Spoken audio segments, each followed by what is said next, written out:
अमृतममिदं तेन सुलभं भवति जन।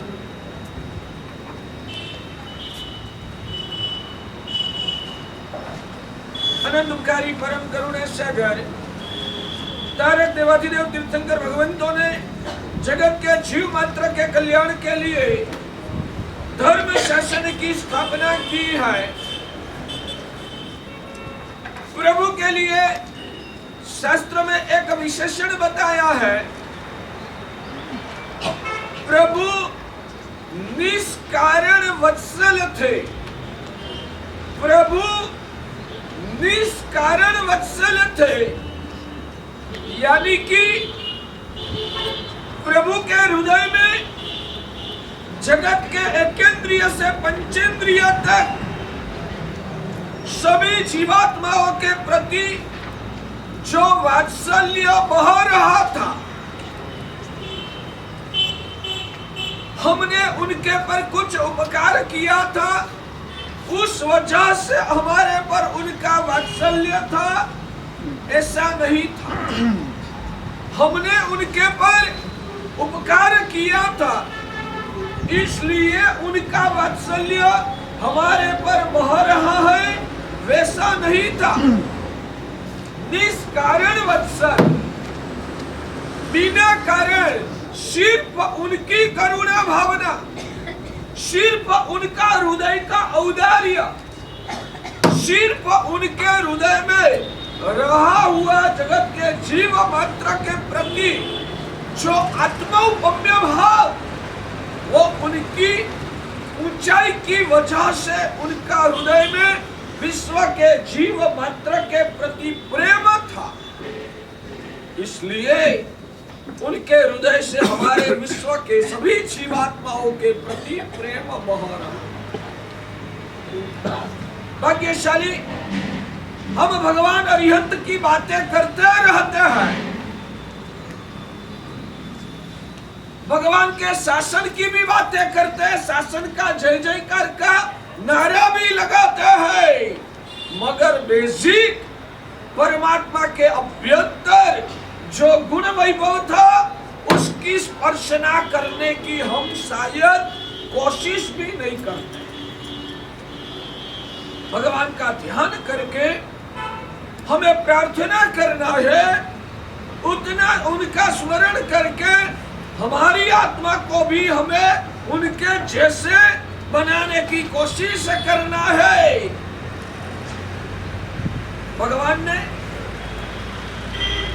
गौतम स्वामी के प्रति जितना प्रेम रखा था, भाग्यशाली भगवान महावीर प्रभु ने गौतम स्वामी के प्रति जितना प्रेम रखा था, उतना ही प्रेम गौशाला के प्रति रखा। भगवान पार्श्वनाथ परमात्मा ने धर्मेंद्र देव के प्रति जितना प्रेम रखा था, उतना ही प्रेम कमठ के प्रति भी रखा था। समझ में आता है? तब वो भगवान बने हैं। हमें भी भगवान बनना चाहते हैं तो शुरुआत यहां से करना है। अपनी आत्मा को समझाओ भाग्यशाली, अपनी आत्मा को समझाओ, मुझे किसी के प्रति दुर्भाव नहीं करना है, मुझे किसी के प्रति अंतर में दुश्मनावट नहीं रखना है, मुझे किसी के प्रति द्वेष, नफरत या अप्रीति का परिणाम नहीं रखना है। मेरे कर्म की वजह से या तो उनको खुद को लगा हुआ जो कर्म है, उस कर्म की विकृति की वजह से आज वो कैसा भी व्यवहार करता हो, मगर अंदर में वो सिद्ध भगवान जैसा पवित्र आत्मा है। कल ये आत्मा पर लगा हुआ सभी कर्म का विलय हो जाएगा, तब वो भी सिद्ध भगवान बनने वाला है। उनका जो भावी में प्रकट होने वाला आज छुपा हुआ जो सिद्ध स्वरूप है, उस सिद्ध स्वरूप को आज भी मेरा नमस्कार है।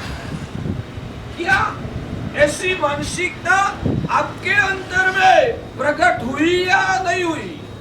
और सिर्फ सुनने से कल्याण नहीं होगा, जैसे स्कूल में टीचर शिक्षण देता है, बाद में लड़का को घर पे जाके होमवर्क करना होता है, आज मैं ऐसा आपको शिक्षण दे रहा हूँ।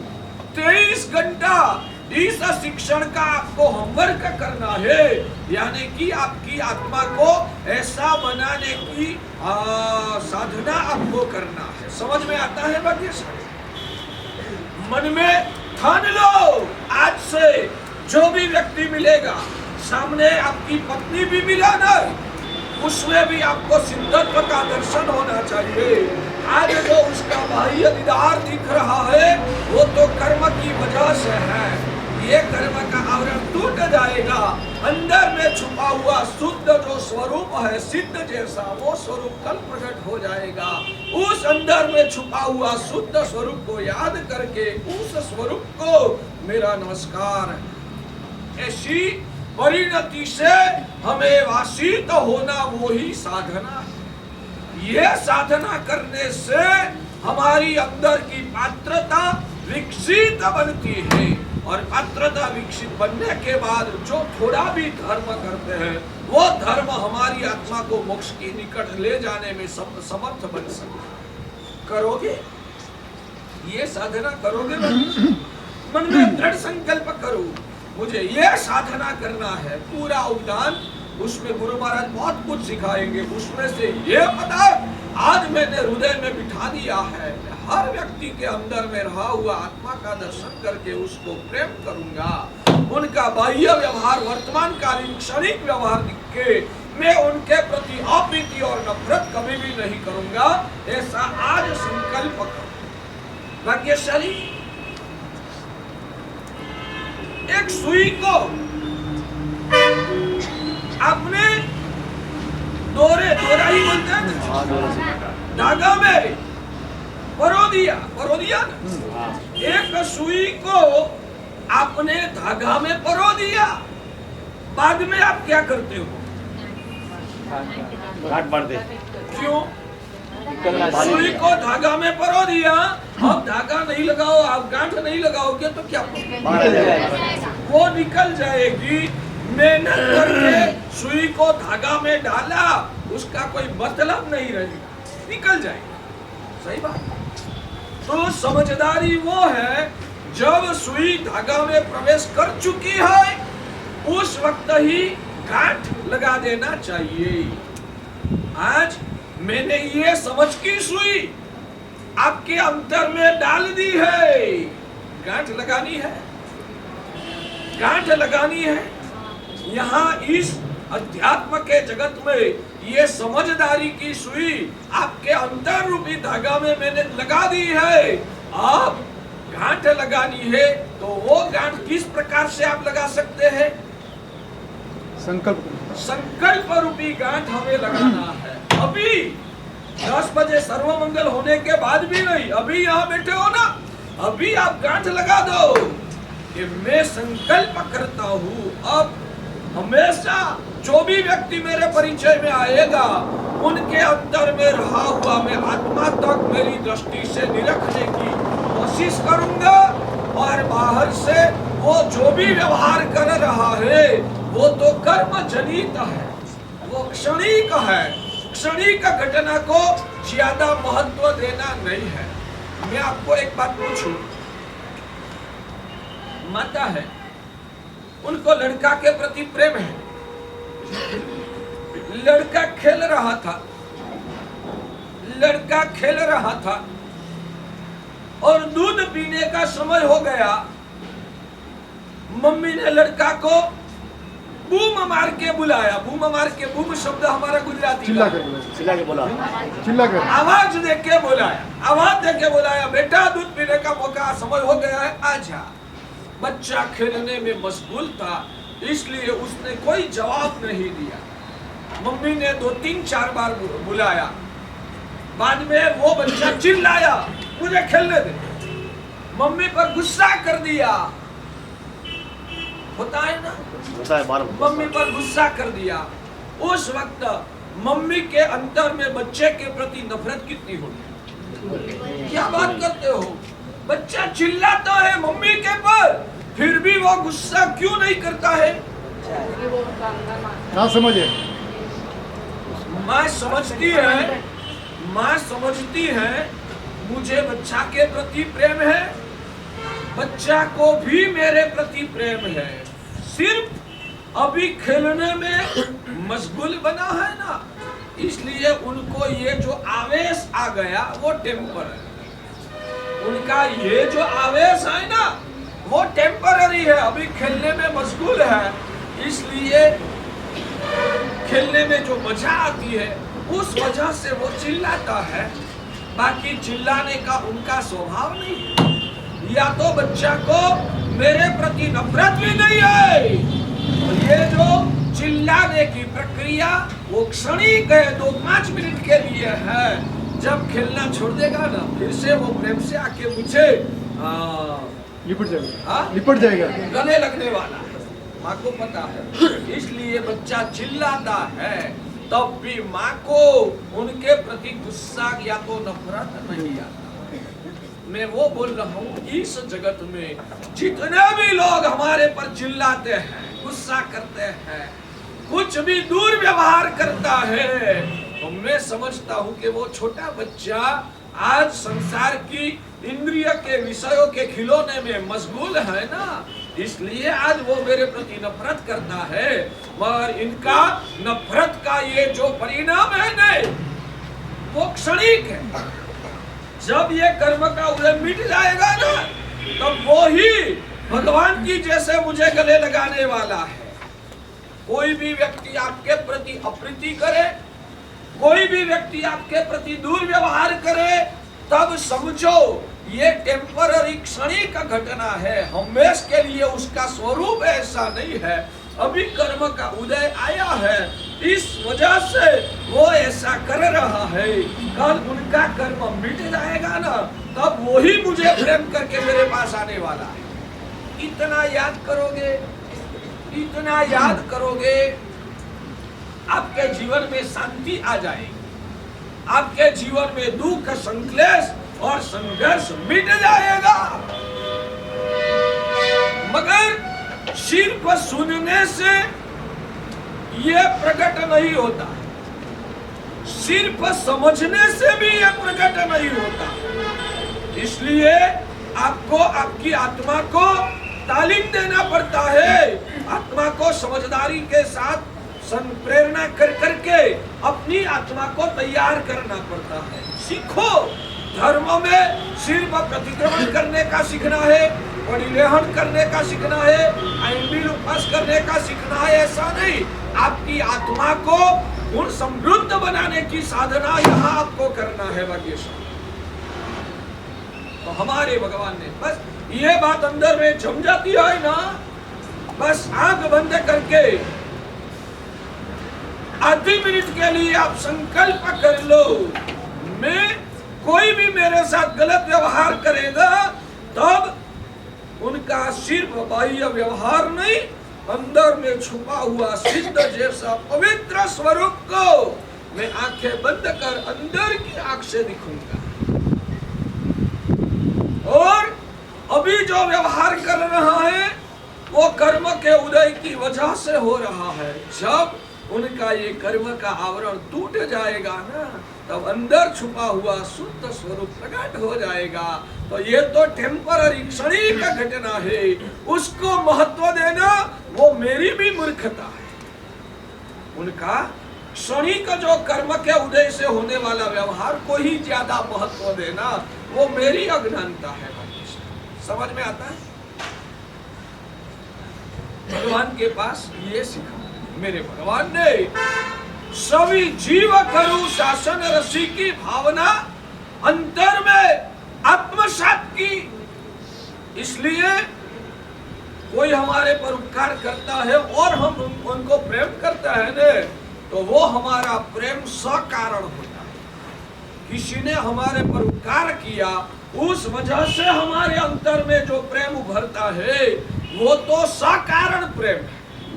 मेरे भगवान का जो प्रेम था वो निष्कारण प्रेम। ऐसे भगवान ने खुद तीर्थंकर बन गए, खुद का मोक्ष निकट में आ गया, फिर भी उन्होंने चाहा जब तक ताकत है तब तक इस विश्व के जितने भी जीवात्माओं को मैं बचा सकूं, इतने जीवात्मा को मुझे बचा लेना है। इसलिए उन्होंने धर्म शासन की स्थापना की। खुद की गैरहाजिरी में भी हजारों लाखों साल तक भव्य आत्माओं आत्म कल्याण करता रहे, इसलिए उन्होंने शासन की व्यवस्था का भी निर्माण कर दिया। भगवान ने बताया आपको हमेशा के लिए श्रेष्ठ क्वालिटी का सुख पाना है। भाग्यशाली, मैं कभी कभी प्रवचन में कहता हूं, हमारी ये बहनें सब्जी मंडी में जाती है। हमारी ये बहनें सब्जी मंडी में जब जाती है और सब्जी खरीद करने के लिए सब्जी वाले के पास खड़ी रहती है, तब खरीदी कैसे करते हैं? एक एक रुपया हिसाब डालते हैं, पहले चेक करते पूरे, सोच समझ कर, सोच समझ कर। नहीं, ऐसा नहीं। मैं आपको बताऊं, सब्जी में करेली भी है, भिंडी भी है, टिंडोले भी है, काकड़ी भी है, सब है। उसमें तय किया आज काकड़ी का सब्जी खरीदना, तो भाव पूछेगी, भाव तोल करेगी। नहीं, भाव तोल तो करेंगे, भाव तोल तो दूसरे नंबर में आएगा। पहला सब्जी कैसे लेगा? जो बेचने वाला है वो आपको 2 किलो ककड़ी चाहिए, उसने 2 किलो ककड़ी उठा के अपने पल्ले में डाल दिया तो ले लेगी ना? चुन चुन के लेगी, और एक डालेंगे, चुन चुन के, और एक्स्ट्रा चुन चुन के लेगी। चुन चुन के लिए कैसा? जो खराब में खराब हो वो ले लेगी ना? नहीं। तो हमारी बहनों को भी सब्जी खरीदना है तो सिर्फ सब्जी से निस्बत नहीं है, अच्छी सब्जी से निस्बत। सब्जी सिर्फ सब्जी कैसी भी आ गई उससे खुशी नहीं है, अच्छी सब्जी होनी चाहिए। आप बाजार में कापड़ खरीदने के लिए गए, कापड़ लाना है, शर्ट पैंट सिलाई कराने का है, तो जो भी कापड़ हाथ में आ गया वो लेके आप चल निकलते हो ना? नहीं। कापड़ में भी क्वालिटी आप दिखते हो। सही बात। आपको चश्मा का नंबर आ गया, डॉक्टर ने बोला कि 1.5 नंबर है, अब चश्मा बनाना पड़ेगा। तो चश्मा की फ्रेम लेने के लिए जाओगे, बाजार में जाके जो सामने आई वो हाथ में लेके निकल जाते हो ना? तो उसमें भी चॉइस कर। आपको अब सालों तक कंचकार गली में रहते थे, अब सोसाइटी एरिया में आपको जाना है, जहां भी जैसा भी फ्लैट बंगला मिल गया वो स्वीकार लेंगे ना? क्या उसमें भी चॉइस करें? हर जगह पर भाग्यशाली आप चॉइस करते हो। सुख के बारे में आपको सिर्फ जैसा भी मिले वैसा सुख चलेगा या अच्छी क्वालिटी वाला सुख चाहिए? अच्छी क्वालिटी। क्या आपको अच्छी क्वालिटी वाला सुख चाहिए? जी। क्या बात है? तो आपने आज तक अच्छी क्वालिटी ढूंढने का कोशिश कितना किया? किसी ने मार्ग बताया ही नहीं आज हाँ? तक, किसी ने मार्ग बताया ही नहीं। किसी ने मार्ग नहीं बताया है। मैं मार्ग बताया था, अंदर नहीं गए, भाव नहीं आया। मार्ग शायद हम दिखने के लिए गए नहीं। आज मैं बता रहा हूँ, हमारे हुबली में शायद 4 से 5 हजार जैन लोग हैं। यहाँ अभी करीबन 100-150 लोग बैठे हैं। 850 लोग यहाँ आए नहीं है। बाद में वो बोलेंगे कि कोई ने दिखाया, तो मैं क्या? हम तो जितने साधु आते हैं वो दिखाते हैं, आप दिखने की कोशिश नहीं करते तो साधु क्या? मैं वो बोल रहा हूँ भाग्यशाली, सुख के बारे में भी आप चॉइस करके पसंद करो, मैं वो सिखा रहा हूँ। भाग्यशाली, एक बात बताओ, आज तक आपको जितने भी गुरु भगवंत आए होंगे ना, उन्होंने एक ही बोला होगा कि सुख छोड़ना जैसा है, सुख को छोड़ो और दुख का आदर करो। आज तक आपने क्या सुना? हमारे जैसे साधु के मुंह से आपने क्या सुना? भौतिक से छोड़ने के लिए। सुख को छोड़ो और दुख को आदर करो, वैसा ही सुना है ना? सच में बोलो, आपके हृदय में टच कितना हो? सच में बोलना। बिल्कुल नहीं, बिल्कुल नहीं। हजारों गुरु भगवंत ने हजारों वक्त ये सिखाया, सुख छोड़ो। एम्बिल क्यों करना? सुख छोड़ के कष्ट सहन करना, एसी का त्याग करना, पंखे का त्याग करना, व्हीकल का त्याग करना। क्यों? सुख को छोड़ो, दुख का आदर। सब किया, मगर अभी तक अंतर में बैठा नहीं है। क्यों नहीं बैठा? जमता ही नहीं है, सुख छोड़ना नहीं जमता। तो मैंने बहुत सोचा ऐसा क्यों हो रहा। बाद में मुझे पता चला कि सुख तो हमारा स्वभाव है, तो हम स्वभाव को कैसे छोड़ सकते हैं? इसलिए सुख छोड़ने की बात करना वो गलत है। मैंने बहुत सालों से सुख छोड़ने का उपदेश देने का छोड़ दिया है। बहुत सालों से मैंने सुख को छोड़ने का उपदेश छोड़ दिया। अब मैं बोलता हूं सुख को प्रेम करो। मेरे उपदेश में ऐसा बोला, शुरू कर दिया, आप सुख को प्रेम करो। क्वालिटी होगा, प्रेम बढ़ेगा तब क्वालिटी की चॉइस आपको आप होगी। सच में बोलो, आपका सुख का प्रेम ज्यादा है या हमारा सुख का प्रेम ज्यादा है? आपका। मेरी बात सुनो। एक व्यक्ति ऐसा है, खाने के लिए बैठता है, जो भी आता है, लुखा सूखा रोटला मिला, कुछ भी मिला, स्वादिष्ट मिला, बेस्वाद मिला, वो खा के खड़ा हो जाता है। और दूसरा व्यक्ति है, मुझे ऐसा चलेगा, ऐसा नहीं चलेगा, ऐसा नहीं अच्छा लगता, ऐसा होना चाहिए, उनकी चॉइस होती है। तो दोनों में खाने की आसक्ति किसको ज्यादा कहेंगे आप? चॉइस वाले। हमने सुख की चॉइस की। जो सुख आने के बाद चल जाने वाला है, वैसा सुख हमको पसंद नहीं आएगा। जिस सुख में उद्गल की गुलामी सहन करनी पड़ेगी, वो सुख हमें नहीं चलता। जो सुख हमारी आत्मा को अंदर से निर्माल्य बनाता है, वो सुख हमें अच्छा नहीं लगेगा।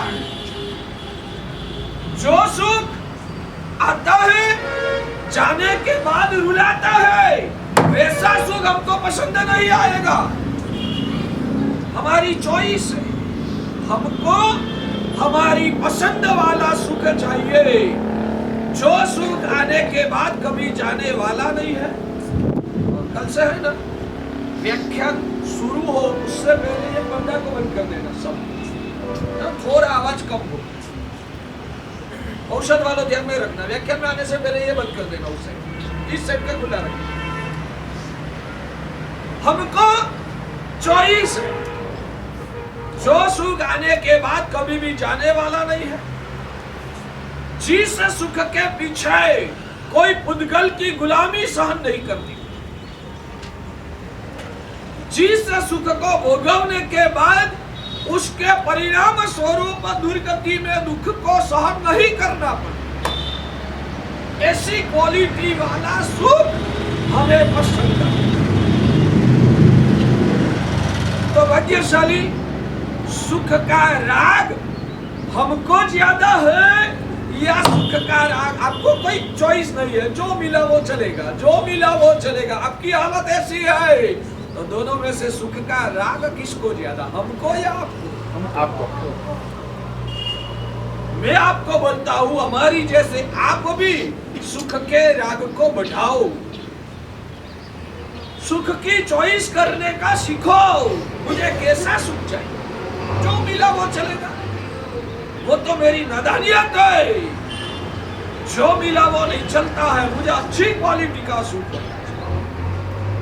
और अच्छी क्वालिटी का सुख पाने के लिए जो भी कष्ट करना पड़े, वो कष्ट सहन करने की हमारी तैयारी है। भाग्यशाली पैसा कमाने के लिए आपको धूप में घूमना पड़े तो मजा आएगा या क्लेश होगा? मजा आएगा। क्या बात करते हो? पैसा कमाने के लिए धूप में घूमना पड़ेगा। अब तो एसी में रहने वाले हो, धूप में घूमना पड़ेगा, मगर आशा है, उम्मीद है, मैं इस धूप में 2 महीना काम कर लूंगा ना तो 5 लाख रुपया मिल जाए, वैसी शक्यता आएगा, कोई खातरी नहीं है, फिर शक्यता है। घूमने में मजा आएगा या कष्ट लगेगा? मजा आएगा। क्या बात है? बस हमारी वही हालत है। हमारे वहां ज्ञान सार ग्रंथ में महोपाध्याय यशो विजय जी महाराजा ने लिखा है, धनार्थी नाम यथा नास्ति शीततापादि दोष। भाग्यशाली सुबह से खाया नहीं है, भूख ककड़ के लगी है, और सीजन होने की वजह से ग्राहकी बहुत है, ग्राहक लाइन में खड़े हैं। आपको 12 बजे झिमना था, 1 बज गया, 1:30 बज गया, 2 बज गया, 2:30 बज गया। घर से आपकी प्रिय पत्नी का फोन बार बार आ रहा है, 2:30 बज गए, जल्दी झिमने के लिए आओ। 12:30 बजे फोन किया, 1 बजे फोन किया, 1:30 बजे फोन किया, 1:45 बजे फोन किया, 2 बजे फोन किया। आपकी प्रिय पत्नी और आपके प्रति उनको इतना प्रेम है, इसलिए अभी तो शायद 10 बजे टिफिन देके भेज देते हैं। इसलिए मैंने सिर्फ कल्पना के बारे में यह चर्चा कर रहा हूँ। सब समझ गए साहब जी। मुझे पता है कि आज का जमाना कितना स्वार्थ से भरा हुआ है ना। मैं तो बोलूं, आपका पारिवारिक संबंध को भी आप सही रूप से दिखो ना तो भी आपको वैराग्य हो। आपका पारिवारिक संबंध को भी आप ठीक रूप से जो दिखो ना तो आपको वैराग्य हो जाए। पत्नी को भी स्वार्थ से अलावा कुछ नहीं है। जब तक आप उनकी मनोकामना पूर्ण करो तब तक ही वो आपके प्रति प्रेम रखती है। सही बात है। जिस दिन उनकी इच्छा को ठुकरा कर आपने आपकी इच्छा के अनुसार व्यवहार किया, उस दिन वो आपके प्रति नाराज होगी, गुस्सा करेगी, आपको बदनाम भी कर सकती है और आपको छोड़ के भी चले जा सकती है। क्यों मानते हो उनको मेरे प्रति प्रेम है, मुझे उनके प्रति प्रेम है? ये सब गलत बातें हैं, ये सब गलत बातें हैं। आपकी दुनिया में वर्तमान के विषम काल में सिर्फ मोह का और स्वार्थ का ही मामला चलता है। कम से कम आप संसार को छोड़ न सको, बन सकता है, मगर सत्य समझो, किसी को किसी के प्रति प्रेम नहीं है। मुझे भी उनके प्रति ठीक है, मेरा व्यवहार निष्ठा से निभाऊंगा, मेरी जिम्मेदारी है, मेरा व्यवहार में निष्ठा से निभाऊंगा, मगर राग करने की कोई जरूरत नहीं है, कोई मेरा नहीं है। इस दुनिया में निष्कारण वत्सल तो सिर्फ देव और गुरु, देव और गुरु जो आपका कल्याण चाहते हैं, आपको बचाना चाहते हैं, आपको ऊंचे उठाना चाहते हैं। आप उसका अपमान भी करोगे ना, साफ आप उनके दिल को ठेस पहुंचाओगे, आपके स्वार्थ, आपके ईगो की वजह से उनके दिल को आप ठेस पहुंचाओगे, तो अभी भगवान का जो साथ होगा, अंदर से आपका कल्याण ही चाहेंगे। भगवान उनको भी सद्बुद्धि, वो अभी पाप कर्म का बंद करके, वो नादान बच्चा जैसा, उसको आत्मज्ञान नहीं है, वो अभी उनके खुद के ईगो की वजह से, खुद के स्वार्थ मोह की वजह से सदगुरु का अपमान करके उनके दिल को ठेस पहुंचा रहा है। फिर भी सदगुरु खिन्न शायद होगा, मगर उनके अंदर में से करुणा ही बहेगी। भगवान उनको भी सद्बुद्धि दे। जो उनको सद्बुद्धि नहीं मिलेगी ना तो उनका बेचारे की दुर्गति हो जाएगी, वो संसार में भटक जाएगा। प्रभु बचा ले, उनके पर करुणा। आप मोह की वजह से गुरु का अंतर को पहचानने की क्षमता नहीं रखते। समझ में आता है? गुरु भगवान का अंश है। उनके प्रति भी ठीक बाह्य रूप से वो भी छद्मस्त है, तो कभी संकलेश हो जाए, अंदर से तो वो ही चाहता है उनका भी कल्याण। मेरी बात वो है, संसार में आप जिसको अपना मानते हो वो आपका नहीं। हाँ, ये आज समझने के बाद उनके प्रति नफरत नहीं करना है। मुझे आज तक पता नहीं था, आज पता चला तुझे भी मेरे प्रति सच्चा प्रेम नहीं है, तो उनके प्रति नफरत करना नहीं है, वैराग्य भाव को बढ़ाना। मेरा कोई नहीं है, मेरा इस जगत में मेरे भगवान, मेरा इस जगत में मेरे गुरु, वो ही मेरा सच्चा कल्याण करने वाला। तो उनको भी प्रेम नहीं है। अभी आपका जो संबंध घर में टिका है ना, वो स्वार्थ की आधारशिला पर टिके हुए हैं। जिस दिन स्वार्थ को ठोकर लगी, उस दिन आपके संबंध में बिगाड़ आएगा ही आएगा। फिर भी हमें संसार को निभाना है, तो अनासक्त भाव से सम्यक दर्शन के साथ शिव कर्म का उदय को क्षीण करने के लिए समता से संसार को निभाना है।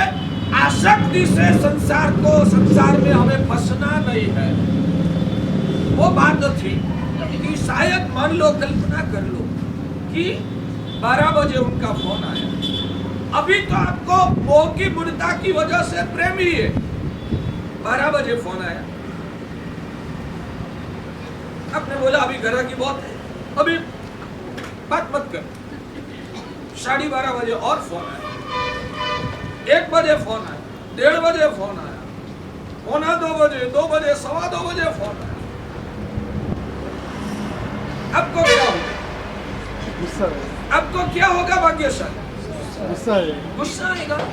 अरे मगर उनके हृदय में प्रेम है, आप भूखा रहे हो, वो सहन नहीं कर सकती है, इसलिए आपको खिलाने के लिए प्रेम से बार बार फोन कर रही है। गुस्सा क्यों आएगा? परिस्थिति अनुकूल नहीं है वे।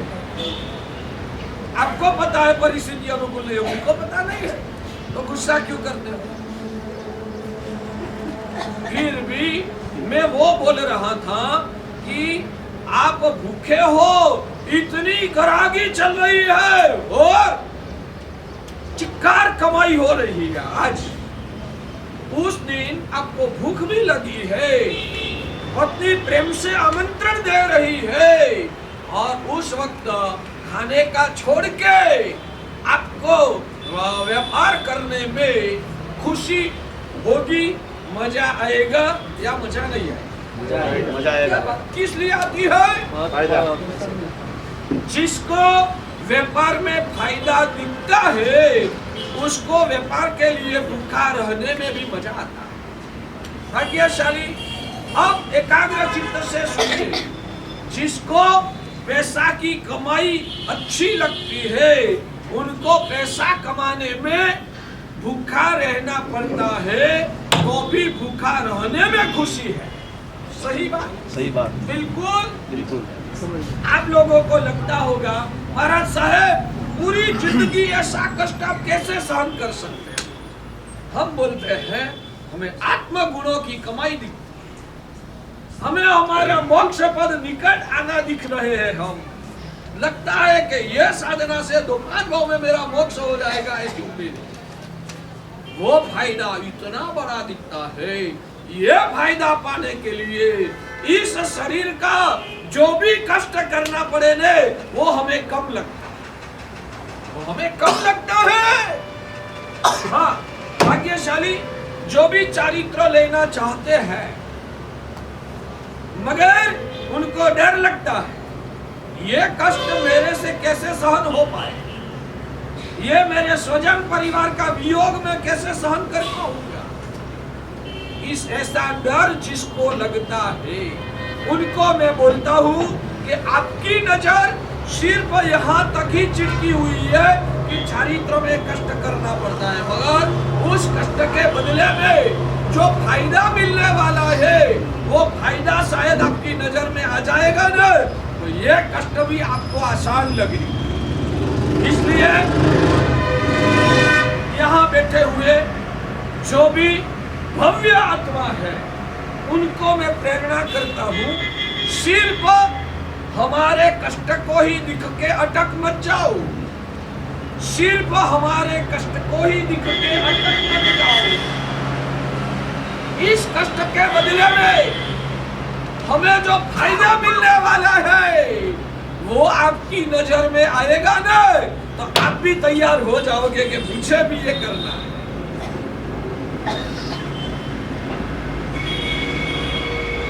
मेरी आवाज कहां तक पहुंचती है? यहां तक पहुंचती है, यहां तक पहुंचती है या यहां तक पहुंचती है? आप लोगों को कुछ कहां तक पहुंचती है? फिर से बोलूं, ये महत्व का सुवाक्य है कि हमारे जीवन में आए हुए आप कष्ट को दिखते हो, मगर उस कष्ट के बदले में मिलने वाला जो फायदा है ना, वहां तक आपकी नजर नहीं पहुंची है, इसलिए ये आपको त्रासदायक लगता है। मगर जब फायदा नजर में आ जाएगा तब लगेगा कि ये कष्ट तो आसान है और कष्टकारी भी हो, मगर मुझे ये कष्ट सहन करना है क्योंकि मुझे वो फायदा चाहिए। ये आवाज आपको डिस्टर्ब नहीं करता? करता है। आपको भी डिस्टर्ब करता है ना? नहीं करता। नहीं करते तो धन्यवाद, मुझे डिस्टर्ब होता है उसी में।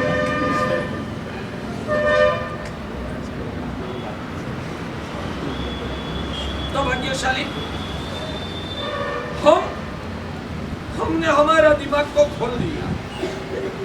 आपको शायद ये गालियां लगेगी, आपको शायद ये गालियां लगेगी, मगर मेरी अंतर सोच से मुझे लगता है कि आप सब लोग आपके दिमाग को बंद करके बैठो, सोचते ही नहीं हो आगे आगे क्या होने वाला है। सिर्फ इंद्रिय नजर जहां तक दिखती है वहां तक ही आप दिखते हो, आगे का आप नहीं दिखते हो, आपका दिमाग बंद हो गया। दिमाग खोल के सोचो, यहाँ से मर के कहाँ जाना है, जहां जाना है वहां क्या पाना है, और वो पाना है तो अभी मुझे क्या तैयारी करनी पड़ेगी, कुछ तो सोचो भाग्यशाली। तो हमारे अरिहंत भगवान ने फरमाया, शाश्वत सुख आपको पाना है, श्रेष्ठ क्वालिटी का सुख चाहिए, तो वो सिर्फ मोक्ष की अवस्था में ही मिल सकता है। संसार में ये सुख मिलने का संभव भी नहीं है। भाग्यशाली, मैं जब छोटा था ना, हाँ मेरी दीक्षा हो गई थी, मैं 15-18 साल का था। उस वक्त एक भाग्यशाली मुझे मिले, उन्होंने मुझे बात बात में एक वाक्य सुनाया, वो वाक्य मेरे दिमाग में अच्छी तरह से बैठ गया। आपको बताओ, उन्होंने बताया, आपको भी लिखना है तो लिख देना, निशान चूक माप।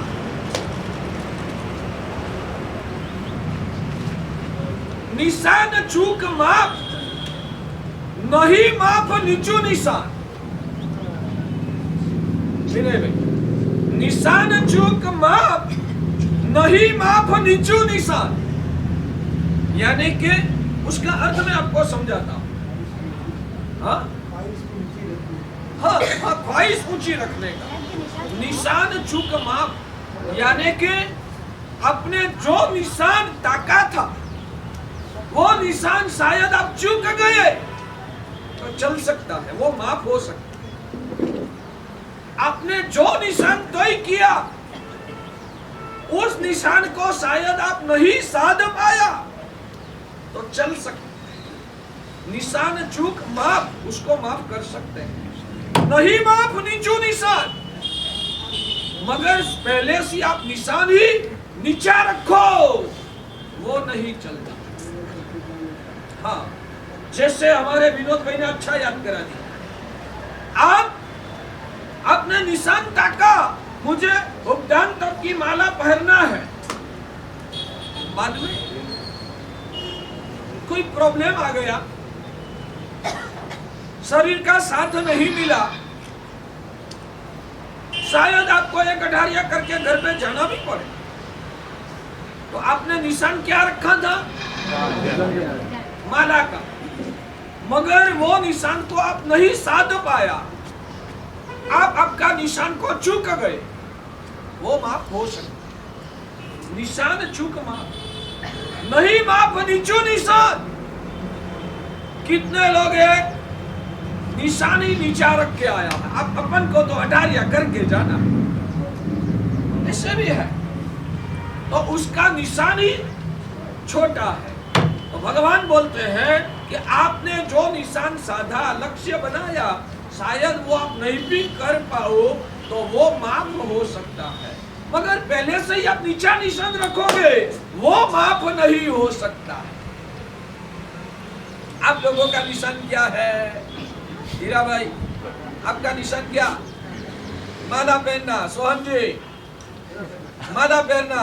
विवेक, माला पहनना। ऋषि, माला पहनना। गदग वाले, हाँ माला पहनना। बोलो, हिम्मत से बोलो। अरियन भाई, पहनना है। निशान मजबूत बनाओ, ये देवगुरु की कृपा है, मौका मिला। और मैं एक बात बताऊं भाग्यशाली, हम यहाँ खड़े हैं, ऊपर वाला निशान साधना हमने खुद का लगाया नहीं। मान लो कि हमें सीढ़ी चढ़ना था, यहाँ दूसरे मंजिल पे आना था। पहली मंजिल, दूसरे मंजिल पे आओगे, कितना स्टेप चढ़ना है आपको? एक मंजिल का, एक मंजिल तक कितने स्टेप होंगे? शायद 15 स्टेप होंगे। तो 2 मंजिल चढ़ने के लिए आपको कितना स्टेप चढ़ना पड़ेगा? 2 मंजिल चढ़ना है तो 30 स्टेप चढ़ना पड़ेगा। अब एक व्यक्ति ऐसा है 15 स्टेप चढ़ा, फिर उतर गया नीचे, और दूसरी बार कभी भी और 15 स्टेप चढ़ा, तो टोटल उतना उनका भी कितना स्टेप हुआ? वो 30 स्टेप चढ़ने के बाद कहां तक पहुंचेगा? पहले मंजिल। जो निरंतर चढ़ता रहता है वो 30 स्टेप में दूसरे मंजिले पर पहुंच जाता है। जो निरंतर 30 स्टेप चढ़ता है वो दूसरे मंजिले तक पहुंच जाता है। जो एक बार 15 स्टेप चढ़ के उतर जाता है, फिर से कभी भी 15 स्टेप चढ़ेगा, कहां तक पहुंचेगा? पहले मंजिले। समझ में आता है? तो आपको पहले 18 दिन में जो आत्मा शुद्धि होगी, जो आपकी आत्मा की भूमिका का निर्माण होगा, दूसरे अटारिये में वहां से आगे बढ़ना आत्मा की शुद्धि के संदर्भ में। मगर अभी 18 दिन आराधना किया, जो भी निर्मलता हुई, बाहर जाओगे, 1 साल 2 साल संसार की क्रिया में आप फंस जाओगे।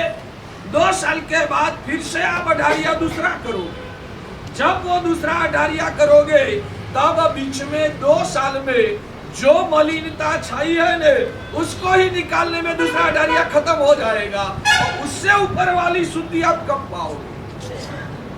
उत्सर्ग मार्ग से भगवान ने वो बताया है कि आप छुटक छुटक करो, उसमें आपकी आत्मा का जितना उत्थान नहीं हो सकता है, निरंतर करने से उतना आपका आत्मा का उत्थान हो सकता है। इसलिए हाँ, मैं भी समझ सकता हूँ, मैं बहुत प्रैक्टिकल साथी, बहुत प्रैक्टिकल। शायद सब लोग मुझे समझे होंगे या नहीं समझे होंगे, पता नहीं है, मगर हृदय से मैं बोलता हूँ, मैं इतना प्रैक्टिकल साधु हूँ। व्यवहारिक रूप से आप लोगों की परिस्थिति, बाजार की स्थिति, आपकी ताकत, आपकी पात्रता सब दिख के मेरे साथ में चलने वाला सा आपको शायद क्या बोलते हैं, वास्तविक प्रॉब्लम है, आज संगीत को औषध पराना पड़े। उनको बेचारा को पैर का प्रॉब्लम ही इतना था, मैं भी समझ सकता था। मैंने उनको एक बार भी नहीं बोला कि नहीं भैया कैसे भी करके तू रुक जा, मैंने नहीं बोला। उनकी सहन करने की ताकत नहीं थी, मैं समझ सकता। तो मैंने एक बार भी आग्रह नहीं किया कि नहीं तुझे नहीं जाना, मैं इतना प्रैक्टिकल। मगर कोई जेन्युइन कारण आपके पास नहीं है, सिर्फ बस अब मन भटक गया है जाना, ये तो क्या कारण है आपका? जेन्युइन कारण है मैं आपको पढ़ाऊंगा, मगर जेन्युइन कारण नहीं है तो सत्व खिल विकसित करके अपनी आत्मा को समझाकर निरंतर ये 47 दिन की साधना जो उत्सर्ग मार्ग से भगवान ने 47 दिन निरंतर करने का बोला है, तो निरंतर करने की कोशिश करनी चाहिए, हमें प्रयत्न करना है। हम अंदर से निशानी नीचा लेके आए कि 18 दिन हुआ तो भाग जाऊंगा, वो आपके लिए जिसको आत्मा का कल्याण करना है उनके लिए ये अच्छा नहीं। समझ में आता है? तो आज से संकल्प की गांठ लगा दो, आज से ही संकल्प की, गदग वाले संकल्प की गांठ लगा दो भारत साहब। हाँ, कल कोई प्रॉब्लम आया तो 18 दिन भी पूरा नहीं होगा, बीच में जाना अलग बात, मगर अंदर में इच्छा शक्ति मजबूत है गुरु महाराज, और 47 दिन निरंतर करके ही हमें माला पहन के ही घर पे जाना है ना, माला पहन के, ये माला पहनने के बाद यहीं रह जाना है हमारे साथ, ठीक है? तो मैं वो बोल रहा था, धनार्थी नाम यथा नास्ति शीततापादि दोषः। धन का अर्थी है, व्यापार में मशगूल है, उनको भूख और तरस भी याद नहीं आता है। वो सहन करने के बाद भी वो अंदर में खुशी महसूस करता है, बहुत पैसा आज मिल रहा है। साधक आत्मा को आत्मा का गुणों की और पुण्य की साधना की कमाई जो नजर में है नहीं, इसलिए क्या आपको ये 10 दिन में 15 दिन में किसी को क्या थोड़ा सा कंटाला आया? हम तो सालों से 38 साल से यहाँ है, हमको कंटाला क्यों नहीं आता है? फायदा दिखता है, हमको आगे का फायदा दिखता है तो मजा आता है। भगवान फरमाते हैं सुख की चॉइस, हमने सुख की चॉइस रखी है, जो सुख आने के बाद जाने वाला नहीं, जो सुख श्रेष्ठ क्वालिटी का है उससे चढ़िया तो बढ़िया सुख होता ही नहीं। जिस सुख के पीछे पुद्गल की कोई गुलामी नहीं, जिस सुख की अनुभूति के लिए कोई कर्म की परवस्था नहीं है, ऐसी क्वालिटी का सुख हमें पसंद है। और वो सुख पाने के लिए, पैसा पाने के लिए जितना भी कष्ट सहन करना पड़े, व्यापारी व्यक्ति हंस के खुशी से उस कष्ट को उठाता है। वैसे साधक आत्मा का अंदर का सुख को प्राप्त करने के लिए शारीरिक कष्ट, संसार त्याग का कष्ट खुशी से उठाता। कम से कम आपके मिथ्यात्व को बिगाड़ लो। आज तक आपने इस सोच से साधु का कभी भी दर्शन नहीं किया, सिर्फ त्यागी है, पंचमहावतारी है, मुझे वंदन करना मेरा कर्तव्य है, इतना ही सोच के आप वंदन करते हो। नहीं, उन्होंने जो सुख पाया है ना, हम कष्ट कर रहे हैं इसलिए आप हमको नमस्कार करते हो। हम कष्ट कर रहे हैं चारित्र का, इसलिए आप हमको वंदन करते हो। तो आपकी सोच अधूरी है। हम परम सुख की साधना करते हैं, हम परमानंद में झेलते हैं, वो ध्यान में रखकर सिर झुकाना है। गुरुदेव, आपने अंदर का सुख पाया, अभी तक मैं उस सुख को पाने में समर्थ नहीं बना हूँ। आपको नमस्कार करने से आपकी कृपा मिले, और आपकी कृपा के प्रभाव से मुझे भी आप जैसा अनंत आनंद पाना है। आप परम सुख के स्वामी हो, इसलिए मैं आपके चरणों में शीश झुकाता। साधु त्यागी है, इसलिए वंदन करना वो आधी सोच। साधु पंच महाव्रत धारी है, इसलिए मैं वंदन करता हूं, वो आधी सोच। साधु अहिंसक है, इसलिए वंदन करता हूं, वो आधी सोच है। साधु परम सुख के स्वामी है, इसलिए मैं उनको शीश झुकाता हूं, वो सच्ची समझदारी।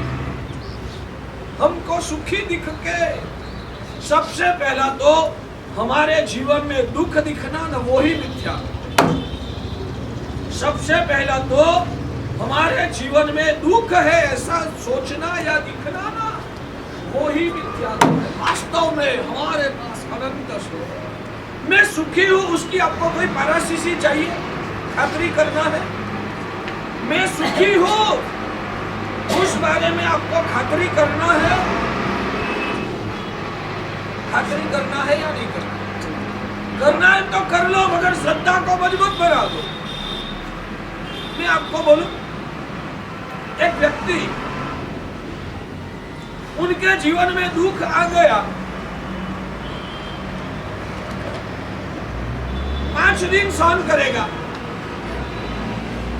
15 दिन सहन करेगा, 1 महीना, 2 महीना, 6 महीना सहन करेगा। एक लिमिट आ जाए, बाद में क्या होता है? हाँ, बाद में क्या होता है? सहन नहीं कर नहीं, अंदर से वो टूट जाता है। महीनों, 2 महीना, 6 महीना, 12 महीना हिम्मत टकाएगा, बाद में वो अंदर से टूट जाएगा। मानते हो? सहमत हो मेरे साथ? लंबा समय ये दुख चलेगा ना, तो वो डिप्रेशन में आ जाएगा। अंगुली ऊंची करो, मेरी बात साथ सहमत हो या नहीं पता चले? सहमत हो ना? पहला टूट जाएगा, फिर भी वो दुख लंबा चला तो वो डिप्रेशन में आ जाएगा, और भी उनका दुख ज्यादा आगे चलता रहा तो पागल हो जाएगा, पागल हो जाएगा, या तो आत्महत्या करने का सोचेगा। सही बात ना? सही बात। दुख जब लंबे समय तक तीव्र चलता है तो उनकी ये हालत होती है, हाँ या ना? हाँ। अच्छा, मैं सुखी हूँ उसकी पाराशिश, मैं पागल तो नहीं हूँ ना? 38 साल से इसको गुजार रहा हूँ, 38 साल से इसमें गुजर रहा हूँ। जो शायद यहाँ दुखी होता, 38 साल से यहाँ गुजर रहा हूँ, जो यहाँ दुखी होता तो शायद मैं पागल बन गया होता। शायद पागल नहीं बना होता तो कम से कम डिप्रेशन में तो आया ही होता, और डिप्रेशन में भी नहीं आया होता तो कम से कम अंदर से टूट तो गया होता ना। मैं टूट गया ऐसा लगता है, मैं डिप्रेशन में आया ऐसा लगता है, मैं पागल हूं ऐसा लगता है। ये परीक्षा करके आपको लगता है ना कि जो वास्तव में यहाँ दुख होता तो इस आदमी की हालत ये होती, मगर इस आदमी की हालत ऐसी नहीं हुई है। वही पुरावा है कि यहाँ सिर्फ दुख नहीं है, और भी कुछ अच्छी चीज है, जिस वजह से महाराज इतनी ताकत से खुमारी से बोल रहे हैं। मेरी ये खुमारी, मेरे मुंह पे की ताजगी दिख के आपको नहीं लगता है कि यहाँ भी कुछ ऐसी चीज है जो हमें खुशी महसूस कराती है? वैसा आपको कुछ लगता नहीं है? लगता है। तो आज से कम मन में तय करो कि सच्चा सुख, जो सुख हमारे चमड़े की आंखों से हम नहीं दिख सकते हैं, मगर ऐसा अंदर का उच्च क्वालिटी का सुख साधना जीवन में साधु पुरुष अनुभवते हैं। उस सुख का आपको आकर्षण होना चाहिए, उस सुख का आपको आकर्षण होना चाहिए। भाग्यशाली ये उपदान का फल क्या? बस 47 दिन खमासवन दिया, कायोत्सर्ग किया, परिग्रहण किया, देववंदन किया, हमारी मुदत पूरी हुई, घर पे वापिस चलेंगे। क्या 47 दिन ऐसी क्रिया करने के लिए आप आए थे, या आपकी अंदर की सोच को बदलने के लिए आप आए हैं? बदलना है।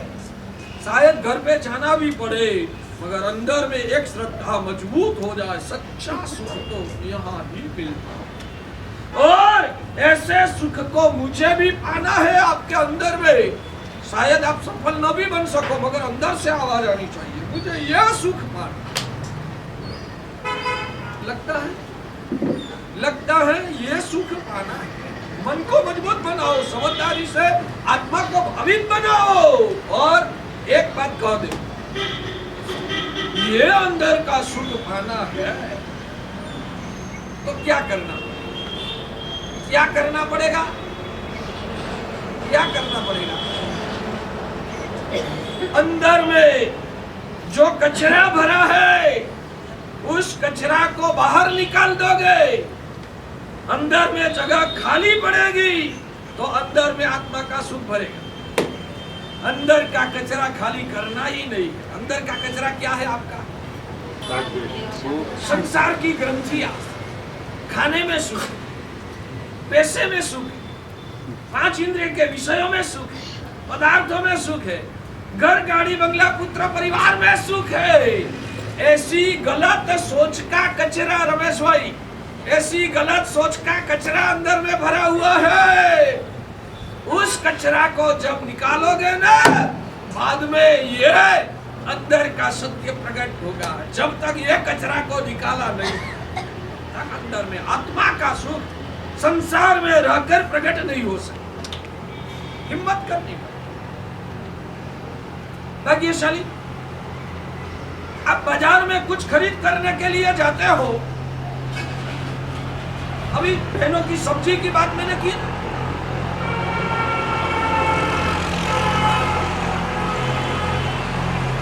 बहनें सब्जी की खरीदी करते हैं, व्यापारी सब्जी देता है, बदले में बहन क्या करती है? पैसा देती है। पहला बहनें पैसा देती है या पहले साग वाली सब्जी देती है? सब्जी देती है। मैं बोलूं भाग्यशाली, हाँ ठीक है, आपको धन्यवाद देना चाहिए या सब्जी वाले को धन्यवाद देना चाहिए? सोचो आपका लेवल क्या है। आपको धन्यवाद देना चाहिए या सब्जी वाले को धन्यवाद देना चाहिए? क्यों? बिना पैसे माल दे दिया। विश्वास किया। आप उनके पर अविश्वास करते हो तो आपके पर अविश्वास नहीं करती। आप सोचते हो मुझे 150 रुपये की सब्जी लेना है, 150 रुपया दे दिया, बाद में वो सब्जी नहीं देगी या कम देगी, तो आप ऐसा सोचते हो। क्या आप प्रामाणिक हो? आप भी प्रामाणिक नहीं हो, मुझे भी पता है आप धंधा में कितनी गलती करते हैं।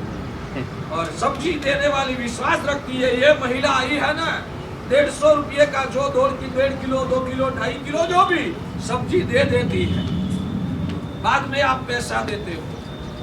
दोनों में धन्यवाद के पात्र कौन है? कभी तो ऐसा करो, कभी महीने में 4 बार तू हर रोज मुझे पहला सब्जी देती है, बाद में मैं तुझे रुपया देती हूँ। आज मेरे गुरु ने सिखाया है, ये 150 रुपया तू ले ले, बाद में मुझे सब्जी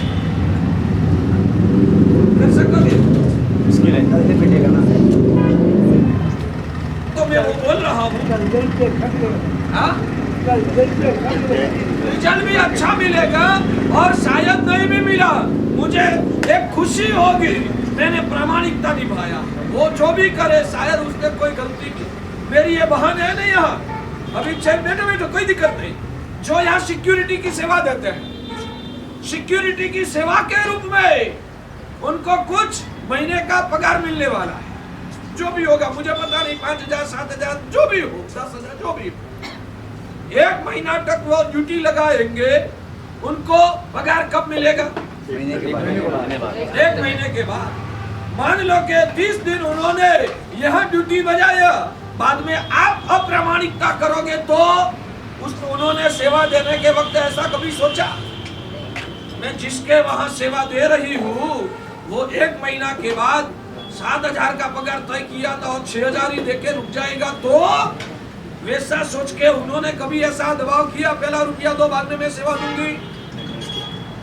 इन लोगों में इतनी प्रामाणिकता है, आपके पर विश्वास रखते हैं, मुझे मेरी ड्यूटी निभाना, 1 महीना तक सेवा देती है, बाद में आप पैसा देते हो। पहला वो देती है, बाद में आप देते हो। समझ में आता है? ठीक है, कैसे जीना वो आप आपकी तरह से तय करो, मगर कुछ दिमाग को चलाओ कि हम किसके सामने कैसा व्यवहार करें। समझ में आता है? तो ये बात कहां से निकली? कुछ पाने के लिए वो सब्जी वाली सब्जी देती है, सब्जी उसने छोड़ी तो रुपया मिला, सब्जी नहीं छोड़ी होती तो रुपया मिल सकता नहीं। सब्जी छोटी भी करो। और एक बात सब्जी वालों को महिला के प्रति विश्वास रखना पड़ता है, विश्वास रख के पहला छोड़ना पड़ता है। वैसे मैं आपको बोलता हूं, आपको भी विश्वास रखना पड़ेगा। मैं छोड़ूंगा तो मुझे मिलेगा, और वो करने के लिए समझ तो आई ना। अभी मैंने जो बोला समझ आई ना, समझ में बैठता है ना।